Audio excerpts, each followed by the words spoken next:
Tim Moore here with TLC Pressure Washing. We're out in Murfreesboro, Tennessee, and we're doing not only the house but also the driveway. Driveway has been sealed at some point in time, so it came out pretty easily.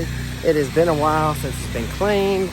The thing about sealer is it will protect it, but it will not keep it from getting dirty again. So it looks really dirty, but it comes out really easily when it's been sealed. So that's how I can tell it's been sealed at some point in time.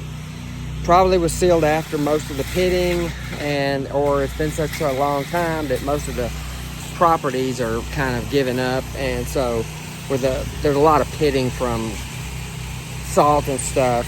That's not this engaging. Anyway, Tim Moore, TLC Pressure Washing. Get it done.